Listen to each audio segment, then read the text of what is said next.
experimentalists are kind of like exterminators. Our job is to kill off the bugs in theories and destroy theories that don't comport with evidence. We're not required to create new theories. And also look, what are the limitations of experiments? So most of our time is looking for ways to prove ourselves wrong, which, as Feynman said, is the job to not be fooled. First of all, let's get through the questions one by one. What are your goals? Explain to the audience what you do with your channel, what your goals are as you as a professor for your life. Yeah. So my basic dictum in life is that it's incredibly short and you have to make the most of it, and you have to do everything you can until we invent time travel. We have to do everything we can in order to make each moment as meaningful, as invested in with meaning as possible. And so I do that in different ways, different habits, rituals, practices. But one thing I've always wanted to do is to write a book and leave a legacy as an author. And I've learned so much from other authors that I wanted to start something, especially during this time of COVID, to give back to people that have been my silent mentors or distant learning mentors, namely folks like, as you mentioned, Michael Shermer has been on my podcast. We've had people like David Kaiser, very famous and well-known physicist, all the way down to people that have influenced my life personally that haven't written books, such as Jim Simons, who we had on the podcast for Father's Day. And again, following Carl Sagan's dictum that books are magic, books are proof that human beings can work magic. You have an author's voice, possibly a long dead author, from communicating from hundreds or maybe thousands of years ago. In the case of, I read a lot of the Bible and things like that we can get into. And how it influences me is you get to create this sort of artificial, I call it artificial wisdom. We hear a lot, I'm sure you've had a lot of contact with people that study artificial intelligence. What I'm more interested in is artificial wisdom, namely how can you accrue wisdom without going through all the experiences that other brilliant people have gone through. So I love to read books. I love to write books. I'm thinking about my second book now as we speak and putting it together based on a lot of the interviews and things that have emerged from the conversations with these luminaries that I'm really fortunate to talk to. How are you defining wisdom in artificial wisdom? So artificial wisdom is just kind of a play off on artificial intelligence, namely that that you have an awful lot of knowledge that's available to humanity through things, Wikipedia, the internet, etc. But and in fact, I remind people that the word science in Latin means knowledge, it doesn't mean wisdom. Wisdom is the ability to synthesize fat pieces of knowledge in a way that we don't know, but may be uniquely human. And I think synthesizing it to avoid, I'm also a private pilot, I fly tiny little planes. And one of the things we say is you have to learn from the mistakes of others because you won't live long enough to make them all yourself. So that's sort of the, kind of the 10,000 hour rule applied to pilots, which I think is one of Malcolm Gladwell's examples of truly outstanding pilots are those that have obtained 10,000 hours.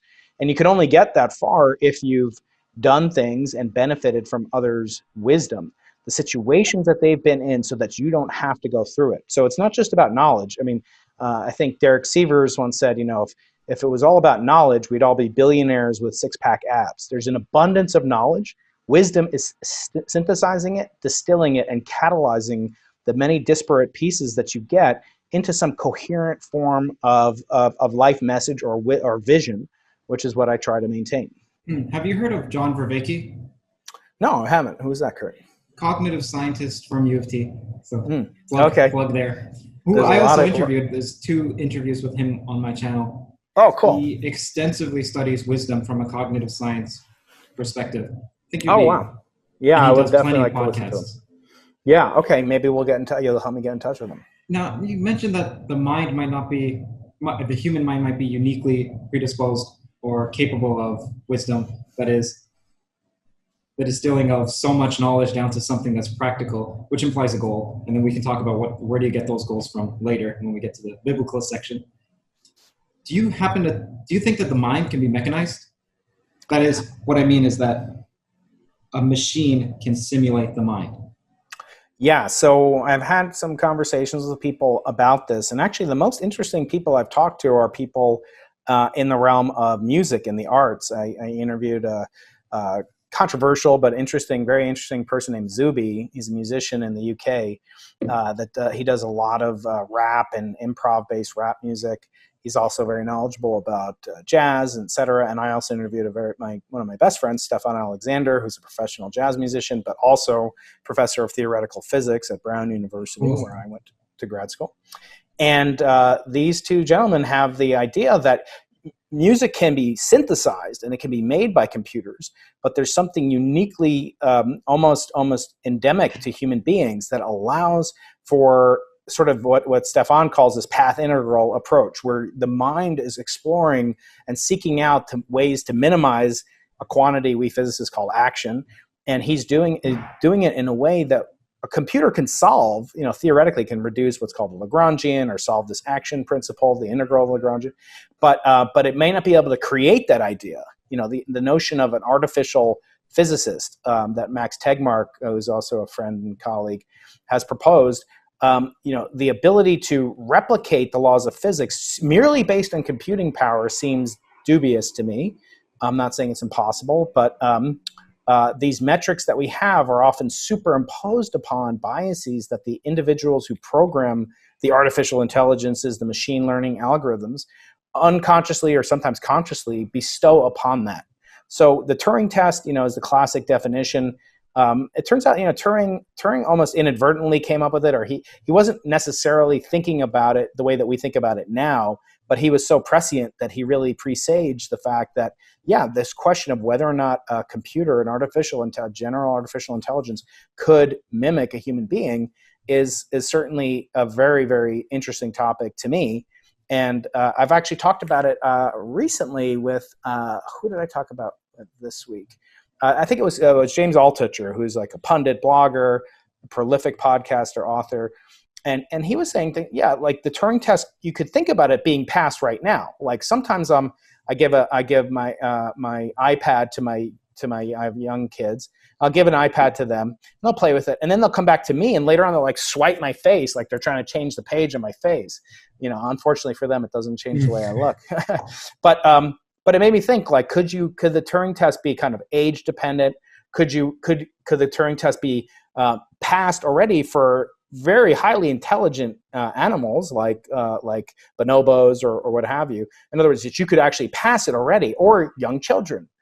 So a young child wouldn't know if it's their dad talking to them or an artificial intelligence. So those are very fascinating questions. I don't know, however, again, what is the impact? Because I'm not an expert in this field, but what is the uniquely human aspect of intelligence that proves so resistant to perfect mimicry, i.e. the Turing test? It's not something I've personally, investigated very deeply, but I think it is a very important question.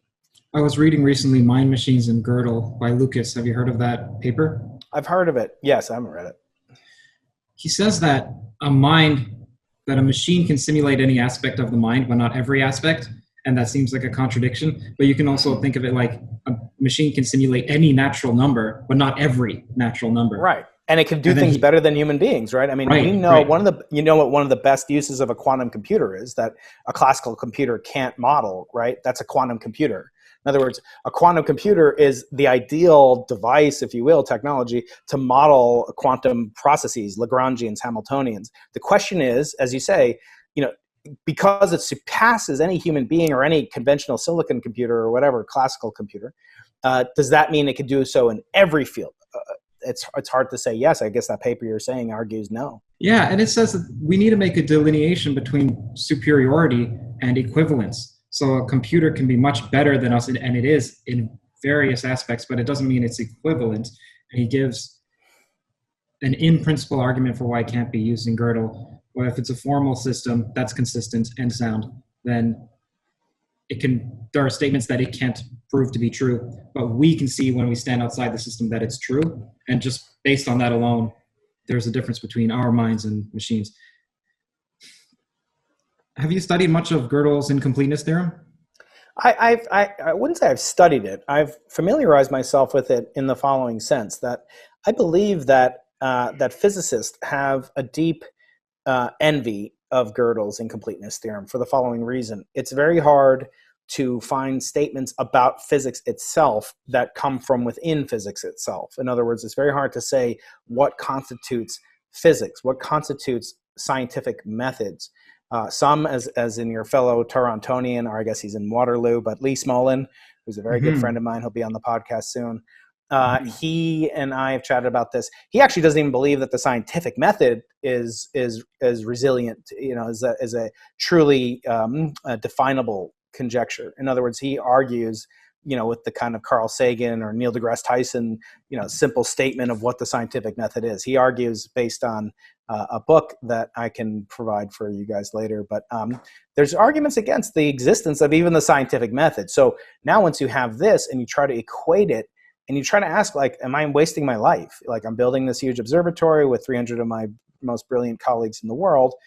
Is it just a waste because ultimately it's tantamount to astrology? Now, I think I could make very strong arguments that it's not. However, as we will get to, certainly there are aspects of this pursuit of studying the early universe that some claim are tantamount to astrology or tantamount to phrenology or something like this that we are doing. What's that? How so? So we can get into that one with regard to string theory, the multiverse. I saw you wanted to talk about that.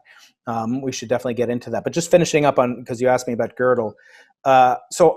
What's important about Gödel is that it shows you the limitations of the mathematical construct that human beings have invented and discovered. Now I say that because Jim Simons and I had a wonderful conversation. I asked him, is mathematics invented or discovered? And he said it's both, because the only way to find out what is new is to discover something.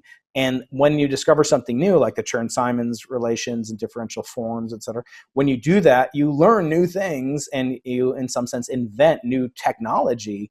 Literally, there are people that say that effectively Chern-Simons can be used to derive the Einstein field equation. So, did Einstein discover that, or did he invent it? He used tools of mathematics that had never been used in physics. So getting back to Gödel, I think that physicists would love to have a similar statement, even though some mathematicians, my friend Jan Levin, who was on my podcast, I haven't released her episode, but she wrote a great book called The Madman Dreams of Turing Machines. And it's about Gödel and Turing and this fictitious relationship between the two of them in Vienna. A fictional book. It's a fictional book, yeah. So she's an amazing writer. She's written best-selling nonfiction books about LIGO and about. Is she a physicist as well? She's a named chair professor at Barnard College at Columbia University. Cool. Yeah, she's amazing. I would love to connect you with her. But she writes fiction, and this book is this fictional kind of character of how they both were led to basically take their own lives and what happened, how they did so. One did so via ingesting a poisoned apple, and one did so by starving himself to death. And just the amazing connections that she draws.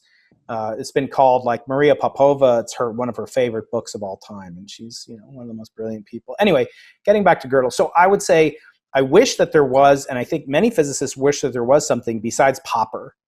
Popper, we can get into his demarcation conjectures. Effectively, we don't have a hard and fast mathematically consistent rule, at least within the realm of self-consistency that Gödel delineates. We don't have something that tells me cosmology or a condensed matter physics is a waste of time because it's logically as equivalent to or not to some other branch of what we can consider metaphysics or non-physics, like astrology. So is cosmology like astrology? We don't have as cleanly divided demarcations between those, despite what most people think coming from Popper. My thumb is very busy right now holding up good old Albert, but if yours is free, please go ahead and hit that like button. And don't forget to subscribe. It really helps us with the algorithm. You're an experimentalist. The audience Correct. Might not know that. Well, they'll know from the introduction, yeah. Which is different than most of the people that I talk to. I talk to theoretical physicists. Yeah. And that puts you in a unique perspective. Many theoretical physicists, including Penrose and Feynman, Dyson, believe that Gödel's incompleteness theorem has something to say about our ability to come up with a theory of everything, and the existence of one as well. Mm-hmm. So whether or not we can find it and whether or not it exists are two different topics. Well, what do you see as an experimentalist, Gödel's incompleteness theorem's implications for physics itself? Yeah. So, I've had on Penrose, I had on Dyson many times, and Penrose many times. And Martin Rees and I have had wonderful conversations as well. I would say that exactly as you know, and you're the first person to ever notice this. I don't know if you use like metrics with your podcast, Curt. Like I always, if I ask somebody a question, they say, oh, I've never thought of that before, or I've never been asked that before, or they sit there like this. That's a sign of a good podcast. Okay, so I want to give you that little metric, that little what do they call that? KPI, key performance indicator. So good job there. So almost no one has ever asked me about the unique perspective that an experimentalist has on this, and I think it's a little unfortunate because many people see the theoretical physicists, the Brian Greens, the Jan Levins, like I said, the Stefan Alexanders, Jim Gates, Lee Smolin. They see those are physicists. Michio Kaku. They see those are the physicists, and the Brian Keatings don't get the attention. Not I'm clamoring for attention of Brian Greene, but the bottom line is they can work. And I had this conversation with Eric Weinstein yesterday, just the two of us, hanging out and chatting on the phone. And I was like, look, an experimentalist, I can point to the key performance indicators that I achieved every day. I keep a journal. I have metrics for what I want to succeed in each day. Today's list, I could show it to you in my diary across the room. I talk to Curt and communicate new ideas. So I keep that. Now, a theorist might have one or two papers in his or her career and that's their entire career. Now, some experimentalists might not even have more than that in terms of one experiment. Some of my experiments last 10, 15, 20 years. The LIGO experiment lasts 40 years from beginning to success, and we can talk about what that means later. But basically, an experimentalist has a clock that's ticking within his or her brain. And that clock is saying, what can I accomplish that will provide crisp new evidence, that will reveal something new about the universe that no one's ever known before, so that my student can get a PhD or a postdoc, or I can get a little, continue the program of endeavor that I'm trying to achieve. And sometimes they're very big and sometimes they're very small. But on a daily basis, there's a clock ticking, tick, tick, tick. What did I get done? What aspect? Even if it's a simple thing, and that's where I think we have an advantage because as Richard Feynman once said, teaching is good for physicists because most of the time we're not productive coming up with QED or some new theory of physics. So at least we feel like we accomplished something when we taught. I feel like that I get to teach and I get to learn by experimentation every day, thinking about not exactly how to test whether or not the universe had a singular origin in the Big Bang, which is a very important part of my overall mission. That's what I call the big picture strategic thinking of an experimentalist. What big questions do I want the answer to? Do neutrinos have mass? What are the masses of neutrinos? Is there a CP violation in the early universe? Those are huge questions. The tactical day-to-day activities that an experimentalist does is probably very different from what a theorist does. And I've written works with theorists. A lot of what I do is guided by theorists. But on the other hand, I can point to specific tactics every day that are metrics towards the ultimate strategic victory that I hope to achieve. And so I think it's a different perspective. It's more practical. It's more quotidian. But on the same token, I think it's just as important as the theoretical guidance that we get. And furthermore, you can produce, I feel like theorists are, and I love theorists, but my father was a theoretical physicist. So I'm going to say this, no insult to all you theorists, but theoretical physicists are kind of like bosons, not bozos. But you can create like a lot of them doing the same kind of cool stuff, but they won't be able to see if it's right or wrong until a fermionic experimentalist comes along and says that doesn't, we don't play nicely, right? We're not going to just accept some theory because it's beautiful. Ultimately, the experimentalists are the ground of physics because you can come up with ideas as much as you want. And I think that one of the reasons why theoretical physicists get much more play in the public's eyes is because I'd like to know your thoughts. I don't know if this is true, but this is what I think, is that they can be expansive and they can be mystical. But the experimentalist job is to be careful and say no. That's right. Theoretical That's exactly right. Maybe, and that's more intriguing to the public because the experimentalist is to be fastidious and meticulous and exact and precise. That's Obviously, right, yeah. A mathematician needs to be that same way. You can make an analogy between theoretical physics and math, but that's not my father used to say the same thing. He used to say, actually, you need to be better than a theorist, because you don't have to create new theories. But if you don't understand how the theories work, you're, in his words, he said, you're just like a plumber. And I'm not disparaging plumbers. I love plumbers. My cousin's a plumber, so don't take this the wrong way. But you're just like doing a technical task. You're not actually doing it for the right reason, which is to understand, using the principle of right reason, what is the importance of this undertaking that you're pursuing. So, I always make sure my students spend almost as much time reading theoretical papers. And in fact, as you just said, I will make sure that they are inundated, deluged by dead theories, by theories that didn't work out, because I think that causes them to acquire the very most difficult trait, which is good taste. How do you know a problem is worth working on? If it's going to require, a technology, like I had on James Beecham on Monday this week. He's a great scientist. He's in particle fever. He's helped produce particle fever. He was in Chasing Einstein, brilliant physicist. He's arguing for this future circular collider in Europe. He's an experimentalist.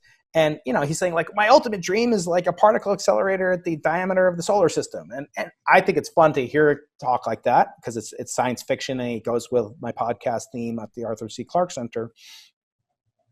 But ultimately, what I'm concerned with is I've got, hopefully 50, 60 years left. I don't know how much, I'll be cognizant and be able to understand it. I want to know what I can accomplish that's practical, that's decisive, and that, as you said, that in my book, Losing the Nobel Prize, I talk about how experimentalists are kind of like exterminators. Our job is to kill off the bugs in theories and destroy theories that don't comport with evidence. We're not required to create new theories, although I've worked to try to understand, maybe phenomenology is the best way to describe it. And also look, what are the limitations of experiments?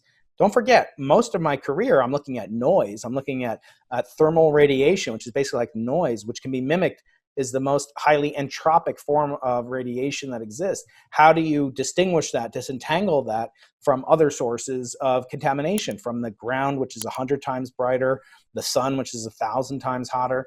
How do you go about doing that? And so most of our time is looking for ways to prove ourselves wrong, which, as Feynman said, is the job to not be fooled. I think I did myself a great disservice when I was in university in that I disregarded experimental physics. I despised there was a second year requirement for experimental physics. And it was never explained to me why you add the error bars in the way that you do. And I understand now it has something to do with Taylor expansion, but I never grokked it. I didn't understand it. Yeah, I didn't want to spend the time to, and I regret that, because I think that as part of my mission is to come up with a theory of everything, or integrate the other theories of everything, or find the best candidate. I see that as a large area that I'm lacking that would have significantly helped me. What scientists don't do. Data analysis. Right. So what scientists, and it's not, I don't want to take the blame off you entirely, because this is the first time we're talking, but I do want to say that we don't teach experimental physics properly, in my opinion. We teach it, typically we have a canned package experiment that we know works. How do we know it works? Because somebody won a Nobel Prize, the Davison-Germer experiment, Michelson-Morley, so you can go through all these different Nobel Prize winning experiments. And then you get this assumption that everything is essentially these neat little packages. And as I said before, what I spend most of my time looking for is noise, and a lot of experimentalists do this, but there's two different types of noise. There's the statistical noise that more and more experiments and more observations can reduce to, almost negligible values. And then there's a much more important class called systematic uncertainties, and those are the most challenging because they require, as this is a huge theme of the book, Losing the Nobel Prize, which I thought was a unique contribution because I'm not Brian Greene, I'm not Michio Kaku, I'm not Neil deGrasse Tyson, I'm not a theorist. I'm going to tell you why is it that certain people lost Nobel Prizes, why did certain people win Nobel Prizes, and it comes down to understanding the fundamental difference of being an experimental physicist, which is you're always looking to prove yourself wrong, and furthermore, you're always trying to nail down these systematic errors, and to do Does that generalize outside of physics? It probably does, it probably does, because I think there's bias and there's systemic features of other features of inquiry, not just in the physical sciences.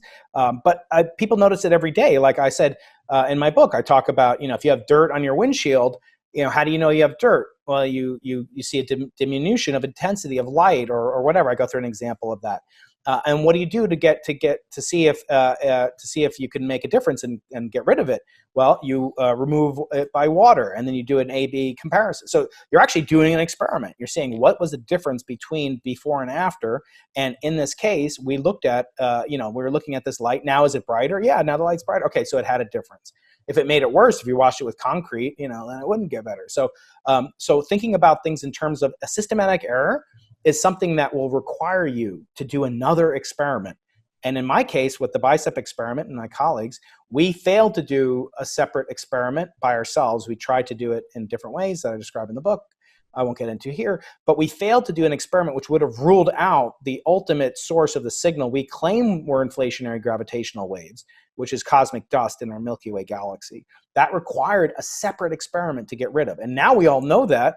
And so now in the Simons Observatory, pictured behind me here in the Atacama Desert of Chile, and in the bicep array experiment my colleagues are running at the South Pole, we now have the capability to measure not just the Nobel gold-winning gold-winning gravitational wave signature, if it exists, which we don't know, but also dust simultaneously. And you measure the cosmic signal plus the dust signal, and then you measure the dust signal by itself, you subtract it from the cosmic plus dust, and what you're left with is cosmic Fascinating. signal. Man, yeah. So in math and in physics, in theoretical physics, there are seminal books like Calculus on Manifolds, that's Spivak, that's mathematics. Then there's whatever. There's some books for like the de facto text on quantum mechanics or quantum field. Yeah, of course. Is there?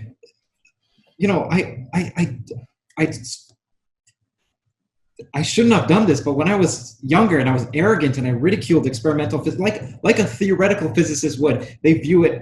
I'm sure you know this, and you must boil with hatred that they view it much like engineering. Yeah. And engineering is as I said, the plumber, integrated. No offense to plumbers, but yeah, that's the way a lot of theorists view it. In fact, one of my friends, I won't say his name because he's a brilliant physicist, and there aren't too many in his department. He's like, okay, so what, did you change a valve today? Like, did you do a carburetor tune up? And again, he did, we were friends, but he'd come into the lab and I'd be like, well, did you write the same paper again, about membranes and D-brain? Yeah, go ahead. He's partly correct. It's partly some physical manipulation. But what I envy the most about your position is the understanding, the comprehension from various angles. From like, you have to know these theories inside and out to be able to predict, to make an experiment, and to know what could be wrong. You have to be passionate. I agree with you, Curt, 100%. But you have to have the passion that's curious and that's meaningful to you. I have a lot of students, Curt, that are preternaturally gifted at building things, tinkering things. I actually worked on an old 1970s Rabbit, Volkswagen Rabbit. When I was in high school, it was my first car. It cost me, less than my laptop cost me today. And I love that thing, and I love working on it and having the sense of satisfaction every day. I could say, oh, I tuned up the brakes, or I lifted a suspension, I lifted it by a micron, or whatever I was doing back then. And the point is that but that was because I had passion for it. Some of my students don't have passion. They don't think about the big picture questions. Most of them do. Some of them are just really good. They can build in the clean room. They can build new types of detectors. They love the pure technology. They are doing engineering. Look behind me in this picture. You see these telescopes, and it's hard to see, over my shoulder. But there are diesel generators. I have students that are like fascinated with the way diesel generators work, and if they didn't, and they're physicists, and they're doing logistics and what's called project management. It's so crucial, Curt. But for me, that's not what really turns me on about physics. It's understanding the theory, that I could understand the way a four-dimensional scalar field would operate over cosmic time, and then say, to measure that, not only do I want to measure that, of course, any red-blooded physicist would want to measure it, but I want to understand what are the impediments to measuring it first. That's what makes, so my friend Sabine Hassenfelder was on my podcast.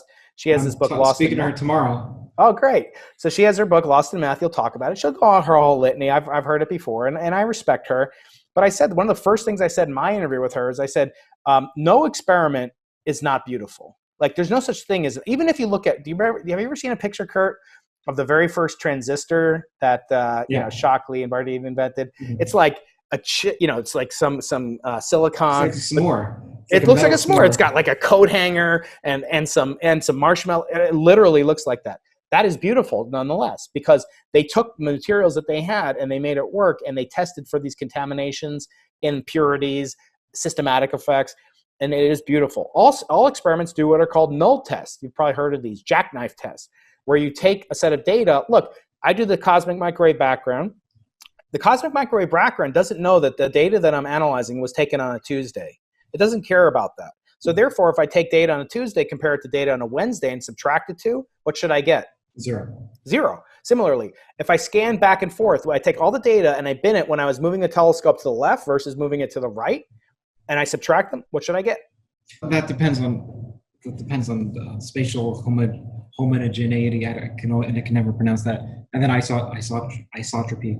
Well, but we know that the cosmic signals themselves are homogeneous and isotropic. So you're right. There could be deviations from the ground, from the telescope mirrors, whatever. I'm just being particular. Yeah, so I exactly understand what you're saying. Yeah. So there's symmetries, and the symmetries are beautiful. What Sabine rails against is the reliance on symmetry to create new theories or to have guidance towards what we're doing in math. So I take issue with the fact that categorically saying beauty and symmetry and naturalness are anathema to new physics. So I'm sure you'll hear that. I'm sure you'll get into it. But the basic philosophy that I have is that all experiments are beautiful, and that her thing is that you should not be guided by beauty and theory. So maybe we don't disagree that much. Are there books that are experimentalist books, much like I was mentioning? There's the Sankar's quantum mechanics, well, I didn't think that there were, and so my book describes a lot about how a cosmic microwave background polarimeter works, how you measure what polarization is using in the Losing the Nobel Prize book. Yeah, so it's about how a polarimeter works. What is polarization? It's the least well understood of all the three properties of light. I describe how that works. I describe how you can make your own polarimeter, etc. And so I give a lot of analogies. I talk about classic experiments, and I talk about, in particular, there was a man named Edward Ohm, no relation to the Ohm of resistance fame, but he was working on the exact same telescope at Bell Labs that Penzias and Wilson were working on, and he did error analysis incorrectly, and because of that, he found that he had this persistent 3-degree background that he could not get rid of, and he assumed that error was due to this conspiracy of error bars co-editing together constructively, literally doing a mistake that my freshmen in physics would get failure marks for, and because of that, he had the data that Penzias and Wilson would later get 4 years earlier. And so he is one of the Nobel Prize losers in the book. So I describe that. What does that mean to do a systematic error? How do experimentalists build these things? Now there are some books that talk about it. There's a book by John Mather called The Very First Light that describes COBE. George Smoot wrote a book called Wrinkles in Time, also about COBE, and they won the Nobel Prize in 2006. That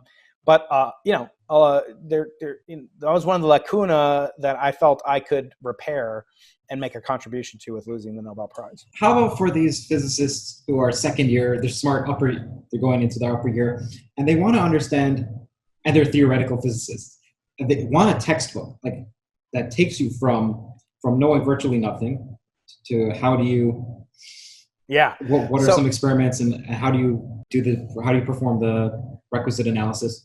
So Jim Peebles, who won the Nobel Prize last year at Princeton, who's hopefully coming on my show pretty soon, and he's written a book called Cosmology's Century, and it goes through, he was part of the original Penzias and Wilson competitor team at Princeton that lost the Nobel Prize back in 1960 and 78 when Penzias and Wilson did win it, but they were famously scooped by, and this was my graduate student's his advisor, David Wilkinson, and team, and Peebles lost the Nobel Prize for the discovery, missed out on discovering the CMB by only a little bit to this other team led by Penzias and Wilson.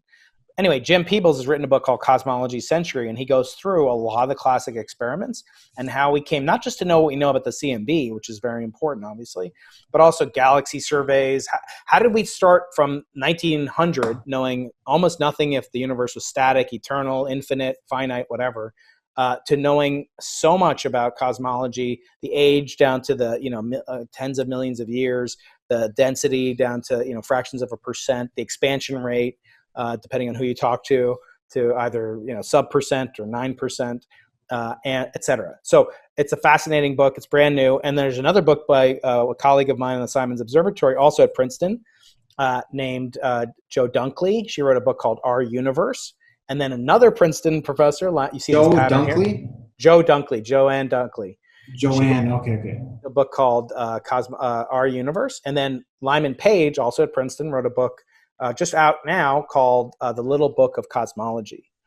And they're very accessible, especially to not. The first one, Jim Peebles' book, is more technical. You'll see Einstein equations, you'll see correlation functions, but sounds like my book. Yeah, I think you'll appreciate that book. Hey friends, just a short request to ask you to use your thumb while my thumb is occupied to leave a like on this video, and don't forget to subscribe. It really helps us with the algorithm. Now back to the episode. So, as a experimental physicist, what do you think is needed for progress to be made on a new theory of everything or current theories of everything? Is it, like I was asking you in the notes, is it something as simple as a larger collider? Is it to build the collider in space? Is it not even a collider at all? Is it just analyze the cosmic background radiation with more resolution? What is it? Yes. So obviously, I have a bias towards two things. One, things that I can contribute to, because that's where I'm putting my limited amount of attention. You have a limited amount of time, but you even have less attention that you can dedicate, right, to different things.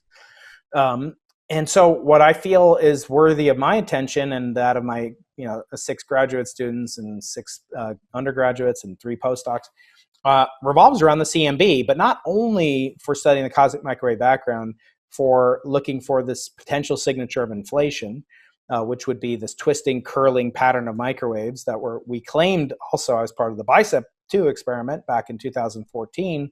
We declared we detected it. Turned out we had to recant that claim. Not that we made a blunder or made a mistake, but we attributed the source of the signal to an incorrect piece of evidence. The biggest picture things to me are to understand whether or not time had a beginning, and I think that has just tremendous implications for not just me but everybody in terms of philosophy, metaphysics, religion. If you believe, Smolin has a great book on that. I don't know if you read it. Time Rebellion. Yeah. So I'm in the middle of it. I was invited to a conference at Perimeter Institute near you 3 or 4 years ago, where I started to have conversations about him that could use the CMB to determine if there is a clock, a certain universal clock, and that universal clock might be connected to what we talk about in terms of CPT violation, CP violation. And that's using the properties of polarization as a sort of detector of mirror symmetry. So we know that something called CPT violation is respected, but we know that CP violation takes place. But the kind of interface between the two of them can best be tested across cosmic scales. Because if there's we know that whatever effect there is that breaks symmetry in the electromagnetism world, in the sector that we call photons, that has to be incredibly small. But over cosmic distances of billions of light years of travel time, you might see the evidence for the rotation of polarization of both photons, and some say even of gravitational waves. So there's a huge area of physics that's left to be explored, and that I believe will tell us a lot about the fundamental aspects of electromagnetism. And then if you do believe that there is a grand unified theory plus gravity, so a theory of everything, then you would have to argue that if the weak force disobeys parity symmetry, then gravity must at very high energies. And so where's the best place to look for gravity's behavior at very high energies? The Big Bang or a bounce? And that's something proposed by my colleague Paul Steinhardt at Princeton, that the universe is actually cyclical, that there was no Big Bang, that there's no single origin of time, that the universe undergoes a perfectly classical physics bounces and expansions over trillions of years, not just billions of years. And this is also related. There's related work by Roger Penrose, and you may know this, conformal cyclic cosmology. So that's the biggest question you could possibly answer. Is time unique? Did it have a beginning? Is it a singular origin, as people claim, or are there other aspects of the universe that we can only study using the universe as our biggest possible accessible particle accelerator? Do you think there are in principle limitations to experimental physics? For example, Lee Smolin said that you can't make theories about the universe from within the universe. I believe that's in Time Reborn. I don't know if you understand, if I'm... Yeah, so I've heard him speak about that, and I think that's related to this book, which I don't want to break our conversation up to go look up this book, but he has his doubts about the existence even of the scientific method.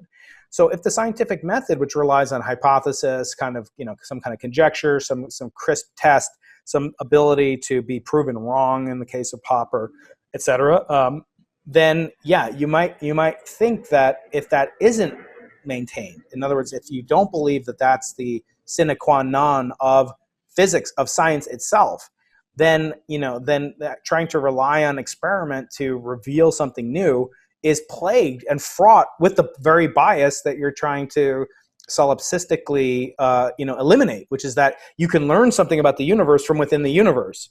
And I think it's a fascinating question, and Lee is one of the most original thinkers I know. So it's not possible for me to ignore what he says. On a day-to-day basis, do I think that it's not possible to learn about the universe? Of course not. No, I do. I believe we can learn tremendously about the composition, the structure of the universe on a practical level. And so, to be honest, I don't really concern myself so much of like these questions, the ultimate question, like, do I exist? Do I have free will? I actually don't personally find those interesting. I know you're interested in it. Yeah. Do you, forget about if you find it interesting, do you happen to believe that you have free will? I do. Yeah. Free will in general? I do. Okay, and how does that comport with your experimentalist reductionism? I don't know if you believe in reductionism, but it's powerful. I don't necessarily believe in reductionism. I find all these things kind of, again, so I participated with Stuart Hoffman, who is a good friend, not Stuart Hoffman, Stuart Hameroff at University of Arizona, who runs a Science of Consciousness seminar every other year alongside Roger Penrose and others. And actually, Noam Chomsky spoke with me a few years ago here in San Diego when I was here. And, I became very frustrated and disillusioned a little bit because they couldn't even say for sure what consciousness was. And yet they said they have a science of consciousness, or they're working towards a science of consciousness. I know Sam Harris is the hard problem. Until you understand, so it's not so much that I feel if I can prove it, or I feel like I'm a hypocrite because I believe in free will, even though I am an experimentalist. No, it's more that I think the burden is on other people who believe that there isn't free will, and there isn't, there is superdeterminism, and I know people will just throw it around like the block universe, and but there's no evidence for it. So I guess the question. Okay, I'll give you. Yeah, go ahead. I'll play devil's advocate. Sure. Let's say you have free will. Mm-hmm. Okay, well, so that means you made a decision of your own choosing. Well, what caused you to choose in that particular direction? And then if you say, well, I had some play in that, well, then I ask, what caused that? It's just what caused. Until you get to something that is outside of you. So, for example, the initial conditions of the Big Bang, maybe, or your mother giving birth to you, which you didn't choose. How is it that you have free will? I guess I would ask kind of like the Turing, like, how would you tell the difference? Like, if I did have free will, as they say, like, I have to believe in free will. I have no choice. But the question of, I would say, is that the superset of all events that have taken place since the Big Bang? If you want to say that that's deterministic, when we know that there's certain quantum decoherent effects that cannot be modeled as intrinsically being deterministic, or could possibly allow for violations of certain Bell's inequalities. If you look at it that way, I guess it's just then it becomes very, very too all encompassing. So like I recount to somebody a couple days ago, like when I was dating my wife, we went to an astrologer, and she knew I didn't believe in astrology, and she wanted to have fun. So she said, go tell her about yourself, and she'll predict your horoscope. And so I said, yeah, I'm Pisces. I do this, this, and this. And she said, oh, it's going to be good. You guys are going to do this, and blah, blah. And I said, oh, is it really true that Pisces are born in September? I forgot. Oh, no, you're born in September. Yeah, I'm born in September. Oh, you're a Virgo. But don't worry, everything I said is still going to happen anyway. So it's like, what is the difference? Like, if everything is so all encompassing, then I guess I'm a Virgo too, by the way. Oh, you are? Okay. Well, Virgos are the ones in their right minds, or something. I don't know. I think I think you're right. I think you're right. Yeah. Well, I also I wouldn't say I believe in free will, but I don't find the arguments against free will as particularly convincing. I just want to know what your opinion was. So is it your counter argument is the Turing test. How would you tell one way or the other? It's an Yeah, experimentalist question. exactly. And isn't it? I'm a pragmatist, Kurt. At the end of the day, what I'm concerned about are things that I can get a crisp answer to. So I don't believe I'll ever get a crisp answer to that. Nor do I. And you could ask me about God, and I don't think I'm going to have like some answer about God or the existence of God. But I think a place for a physicist, especially an experimentalist, is to be agnostic, but actually agnostic, which means like if you just don't go to church or you don't go to synagogue, in my case, you go to the same, you have the same religious performance as Richard Dawkins. Like there's no functional delineation between you and Richard Dawkins. I actually had this conversation with Freeman Dyson before he passed away, because he said he's an agnostic. And I said, well, what church do you go to? He goes, I don't really go to church. I said, so you go to the same church as Richard Dawkins? And he's like, cognitive dissonance a little bit. So what I look at is behaviorism. So how do I behave? And if I knew that everything was controlled by the initial condition state, if there was a Big Bang, which we don't. So I guess I think about it in terms of what is the pragmatic day-to-day implication of this? Does it have any bearing on me individually? So in the case of free will, I don't think it does. I don't think I'll behave differently and treat my kids, my one kid hits another one. I say, oh, well, you didn't really have free will, so I'm not going to be. No, of course I'm going to punish them.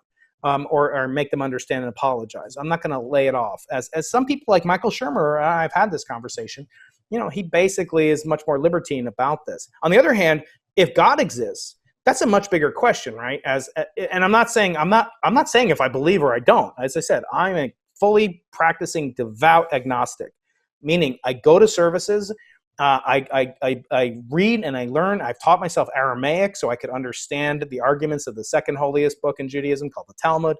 I learned that at age 30. It wasn't easy. And I study it on a regular basis because I want to take it seriously. Because if God exists, that would have if you knew, I don't know your religious beliefs, and it almost doesn't matter to me. But if you knew, like I asked Sean Carroll this question. I said, what is the probability the multiverse is true? He said 50%. And I said, what's the probability that God exists? He said less than 5%. Right. He didn't say zero. So imagine now, that means he's open. He is a brilliant man. So I could tell him, let's say I provide evidence, whatever, some miracle that he can't dismiss. And then he believes it. So he would change his life. I know that he would, even though I don't think he thinks the probability is even that high, by the way. But it was a good soundbite. We had a good conversation about it. But do you know what I'm saying, Kurt? The bottom line is I am concerned with things that will impact my life as a behaviorist. How will it change my behavior? How will I change my treatment of the poor, the sick, my wife, my kids, you? How will I change my behavior is much more influenced to the good, I would say, by wrestling with the question of whether or not God exists. Whether or not it does exist is an important question for that reason. Because if the answer is yes, it would have huge implications. And even Dawkins has said, like, he doesn't rule it out. But free will, if you told me that, everything is super deterministic, it wouldn't change how I operate on a daily basis. You mentioned if the Big Bang happened. Now, you also said earlier that we have evidence, and I think it was Jim Peebles' book that goes over how we even know about what an instantaneous amount of time after the infinitesimal amount of time after the Big Bang. Okay, well, but that's after the Big Bang. That's presupposing the Big Bang. So not necessarily. So I always used to say, if I could ask God if God exists, what happened? One question, I'd say, what happened on the Tuesday before the Big Bang? In other words, Hawking used to say it doesn't make sense to ask what predated the Big Bang. Right. I don't think that's actually correct because you can have many, many legitimate scenarios in which time is cyclical. It's just there's possibility for that. And if that happens, there's a perfectly great explanation for what happened on the Tuesday before the Big Bang. It was a fiery hellscape of collapsing, all the material, energy, and properties of the universe that pre-existed. Again, I'm not stating I believe it. I'm just saying it is a well-posed question. Now, can a theorist and an experimentalist work together, as Paul Steinhardt and his collaborators are working? And in part, the mission of the Simons Observatory is to falsify his hypothesis. So you cannot falsify the Big Bang hypothesis as such. In other words, the Big Bang would be an aspect of a collapsing universe scenario called the cyclic universe. There'd be the equivalent of a hot, dense, and again, another shout out to Sean Carroll. He says a good thing, which is that when you say the Big Bang, you're really talking about a period about a minute or two from time backwards to a minute before this event, when our extrapolations of classical physics would imply a singularity. It's basically the end of our knowledge, or the beginning of our ignorance, he calls it. So the Big Bang is really a shibboleth. It's a shortcut. It's a code word for where does our ignorance stop. And our ignorance stops about a minute afterwards when we start synthesizing the very first elements. I happen to think that our ignorance is so far greater. And I do this thought experiment where it's like, imagine just you're a few billion years from now, maybe 90 billion or whatever order of magnitude, and we're on Earth and we have our sun, but we look out and the galaxies are moving so far away that we see almost nothing. And we wouldn't know that anything else existed.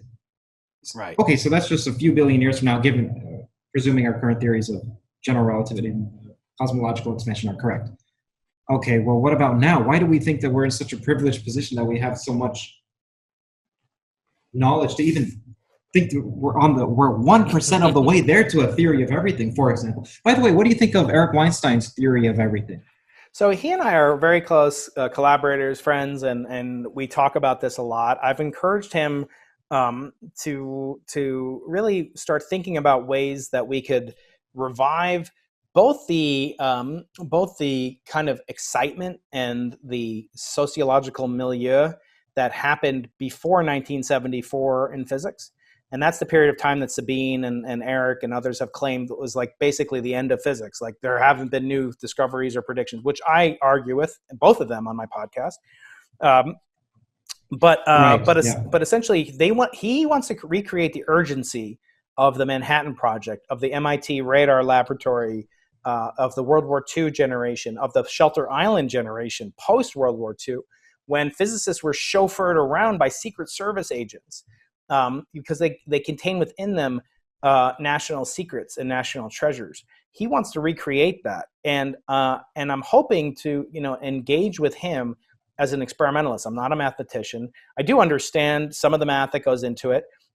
You must know that he is, universally looked upon in the physics community with both skepticism, because he hasn't published anything. Although if you go to my my YouTube interviews with him, I've done 2 now, and in the second one, I have actually downloaded his slides from his Oxford talk in 2013. One of my undergraduates digitized them. And so if you sign up for my mailing list at briankeating.com, I'll send you a copy of his lecture notes from that lecture in 2013. That's about as close as we get right now, because he's in that making hay phase, Curt, which I'm sure you've been in a state of flow, where you're actually you're just producing great content for your film, for your research, for the other projects, for this YouTube channel. And you're just singularly focused on this thing, and it obsesses you. And you want to learn more about it before you then take these tentative, furtive steps to publication. So I said he's looked upon simultaneously with skepticism, but also dismay, because he's a great communicator of science. And he believes, as he said in my podcast interview, that physicists are the worst at PR that have ever existed, because we have the greatest material. And instead, we just keep regurgitating the same double slit experiment, the wormholes, multiverse, when we have the hot vibration. I'm not saying if I 100% agree with Eric Weinstein on that. It's incredibly boring. It can be up and down at the same time.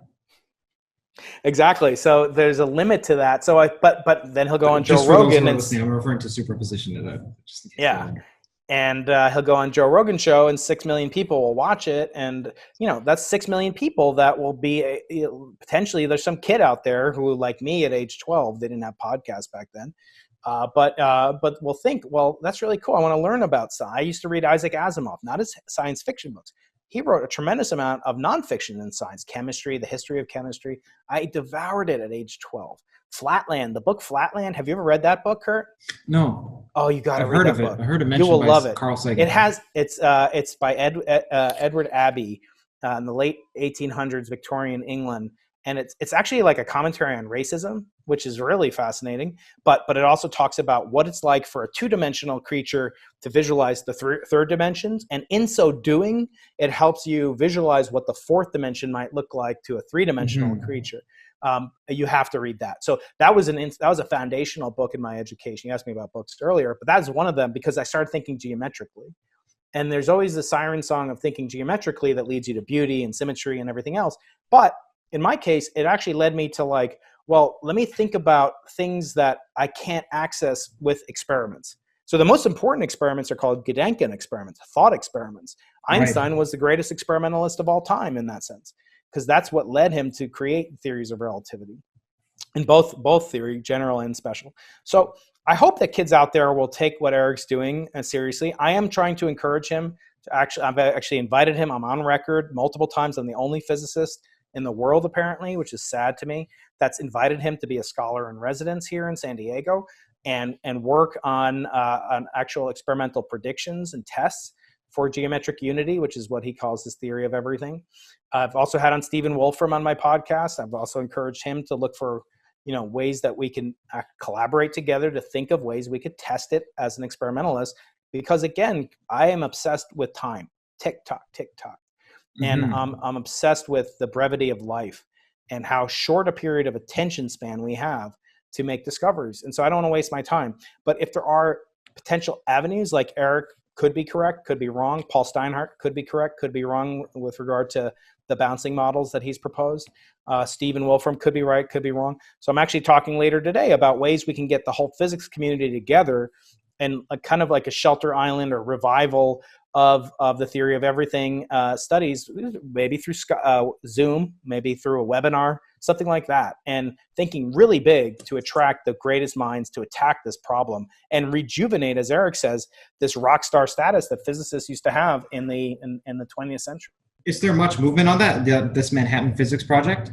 Or is it right now it's just conversations between you and Eric and maybe two other people, and it's over Zoom? I'm sort of inspired in part by David Kaiser, my friend at MIT, who wrote a book recently called Quantum Legacies about the aftershocks of the World War II projects, and when physicists were chauffeured around with bodyguards, and also by Eric. So no, we're thinking about it. We have kicked around some ideas for an hour or two yesterday. I'll let you know if we can actually put together. That would be the dream, like the Solvay conference. You ever seen that picture with like Marie Curie and Niels Bohr and Einstein? I would be taking the picture and putting it on Instagram. I wouldn't be actually in the picture. But the point is, let's get the most creative people together. But we can't ignore funding. We cannot ignore basic research funding, and that's what's so exciting about partnering with the Simons Foundation.